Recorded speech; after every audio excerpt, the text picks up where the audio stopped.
Hi, I'm Stephen Feuerstein, and I write practically perfect PLSQL.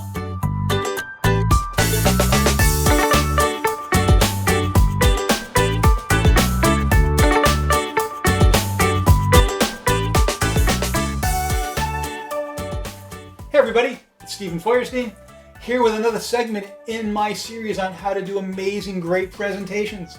And the topic of this talk is be ready to take some risks. And I want to talk about 3 different areas of risk-taking. Humor, and kind of related to that, self-deprecating humor, obviously related, and demonstrate. So, humor. Especially I think in the world of software and technology, there's a tendency for presentations to be fairly dry and technical, and the sense that you can't inject living stuff into this dry technical stuff because it would get in the way or it's not what people want. Well, I'm here to tell you that in my experience, it's very, very different. The reality is very different. So back in 1994, I wrote my first book on PL/SQL. It was the first third-party book on the Oracle PL/SQL language outside of Oracle documentation. And it just turned out that writing this book, which is often I'm doing it at 1 o'clock in the morning, 2 o'clock in the morning, and it's a big book, I don't like being bored. And so as I was writing, I just kind of let my personality show. And one of the ways it manifests is, I guess, I was making jokes, or I would just be sort of, amusing in the way I talked about technology. I don't really know. I didn't notice. But I published the book. It was very popular. And that launched my whole career in writing and presenting and so forth for the next 20 plus years. And people have often told me how much they love my book because they can read it and enjoy it. And they like my sense of humor. People have said to me, "Your book's changed my life," or "Stephen, I spent the whole weekend reading your book." And I just think to myself, really? That's what you wanted to use your weekend for? But okay, that's pretty good. Anyway, my point is that I have clearly benefited. My career has benefited. And my readers and watchers have benefited over the years from my inability, actually, to separate out my personality and my amazing sense of humor and my technical work. And I encourage you to do the same thing. Obviously, everybody's got different kinds of senses of humor. Some senses of humor can be rather cruel. In fact, lots of jokes are made at the expenses of others, other people, other things, and that's something you really have to watch out for when you do your talking. I'll come back to that with self-deprecating humor in a moment. But I would say let it blossom, let it flow, let yourself flow out. It's a part of being genuine and honest with people in front of you, and also just you're having fun, so why not make some jokes? And also I just encourage you as another flavor of making jokes, don't be afraid to be ridiculous. In one of the previous videos I was talking about how important it is to drink water, and I grabbed my glass of water. Maybe I'll do it again, I don't know. And water dribbled down my shirt. I could have said, "Cut, let's re-record," but who cares? So you saw me dribble some water down my shirt. I'm a slob. What can I say? It never hurts to, I think, be ridiculous, to show people that you're just human. For example, one very important stretch in one of my other talks, be comfortable in your own body. I talk about how important it is to stretch. Well, one really important stretch is stretching facial muscles. So I do this in the morning and even during the day sometime, because when you're talking all day long or you're about to go into a talk, even just an hour long, it's really nice if your face is nice and loose. Now, I'm sure that looks really ridiculous, but who cares, right? Now you maybe picked up another tip. Okay, so be humorous. Don't be afraid about being ridiculous. Let's talk about the type of humor. So when you're presenting to an audience, what you never want to do is make fun of people in the audience.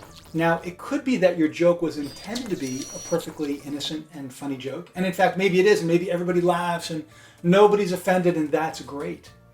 But you're taking a big risk there. That's the wrong type of risk to take. You don't want to offend your students. You don't want to take a chance at people looking at you and saying he's got a cruel, mean streak. Not good. But what you can always do is make fun of yourself and make fun of the technology that you're working with, or the company that makes it. Because as we all know, with technology, and especially software, there are always going to be bugs. And you can either shy away from the bugs and be fearful of them, or you can embrace them and make fun of them. I'll give you a couple of examples. So first of all, self-deprecating humor about moi. So I'm supposed to be this amazing PL/SQL developer and wise programmer. People come to me for advice. I kind of think I'm just average, but whatever. As I'm sure a lot of you have learned over the years, you are who you appear to be to other people. So you might as well live that role. Anyway, I was writing my second book. So I wrote my first book, this big fat book, very popular. And I thought I'd write a second book about basically building a set of packages as a library that people could use to accelerate their PL/SQL development. So I was building all these packages. And one of my best practices is to hide literal values behind constants so you don't expose the values all over the place. And I remember very clearly walking down the street from my house, probably going out to get some lunch. The book was pretty much done. We were going through final edits. It was going to go to the printers pretty soon. And as I was walking down the street, I suddenly realized that one of the things I had done in my book was totally stupid. So I had taken true and false. Those are literals in the PL/SQL language. And so I thought to myself as I was writing my book, well, those are literals. You should hide them behind a constant. So I actually created a package. And in the package, I had a constant called G_true or C_true for true and assigned the value of true. And C_false assigned the value of false. And I was encouraging people in my book, instead of writing true or false, to write package.C_true for true. Wow. So I'm walking down the street and thinking to myself, oh my God, that is the stupidest thing ever. It's not like Oracle's ever going to change the value. It's not like I'm improving readability. It was the craziest idea I ever had. Well, maybe not. But anyway, ran back to my house. Fortunately, was able to do a global search and replace in the book, in the files. And I saved myself some embarrassment. So I saved myself embarrassment there, but I'm happy to share my embarrassment with you. And the lesson in context, this is an out of context joke, is to avoid overdoing things when you're talking about hiding literal values and so on. So there's an example of self-deprecating humor. Here's an example of one of my favorite jokes regarding Oracle technology. So Oracle Corporation, which I now work for, which makes me a little bit more reticent about making fun of Oracle technology and corporation than when I didn't work for Oracle, but in any case, I'll go for it. So Oracle Corporation has a lot of really smart people. The database technology is amazingly robust and advanced and powerful and fast and whatever else. Those are real computer scientists out there doing their thing. I'm an amateur, definitely in comparison to them. But still, everybody makes mistakes. So I was doing a talk about SQL error message, which is a built-in function that tells you the current error message, and it's been around for years and years and years. I asked people, how many people use SQL error message? And pretty much everybody raises their hands, and I say, well, you know what?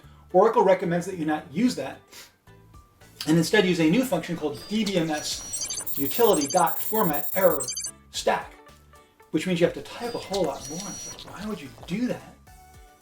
Well, it turns out that SQL error message, at least in the olden days, it's gotten a little bit better, but in the olden days, if you try to, it would truncate the error message down to 255 characters. So if you had a longer error message, it would literally cut it off, and you couldn't see the whole error message, which seems like a really rude thing to do to our users when they need to get the error message and figure out what's going wrong. And you truncate the error message, why?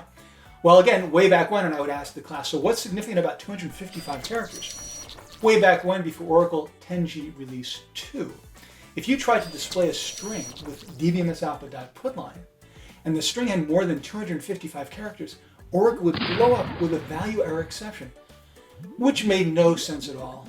And finally, folks in the PL/SQL team did fix it. It turned out to be a too easy a fix. They should never have confessed how easy it was. But in any case, that's another joke, I suppose. But here's the joke. So just think, way back when at Oracle headquarters, somebody inside the company said, oh my gosh, I can get an error message back from SQL error message. Try to display it with dbmsalpha.putline, and it raises an error. And that person was faced with the conundrum. What should I do? Should I truncate everybody's error message all across the world, potentially? Or should I fix dbmsalpha.putline so it handles larger strings? And this person actually chose to truncate the error message. Wow, that's pretty crazy.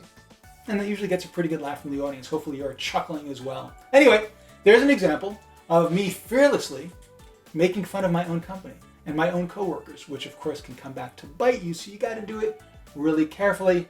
I'm talking about stuff that's well in the past that makes it safer. Anyway, have some fun.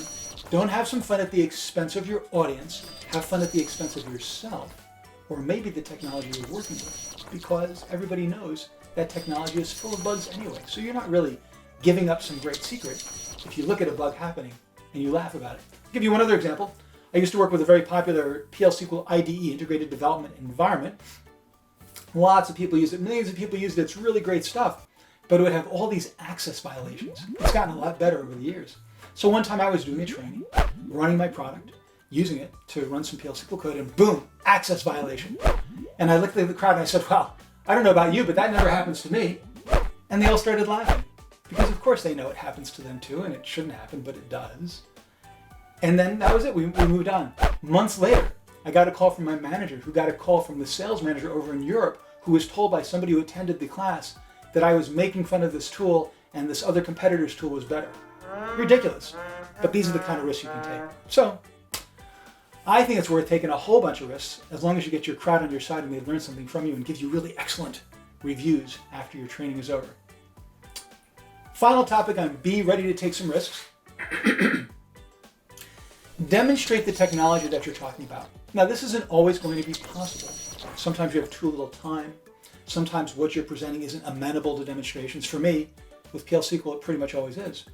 And I know of one other presenter who knows PL SQL extremely well, better than me, and does great presentations, but absolutely refuses to ever demonstrate anything.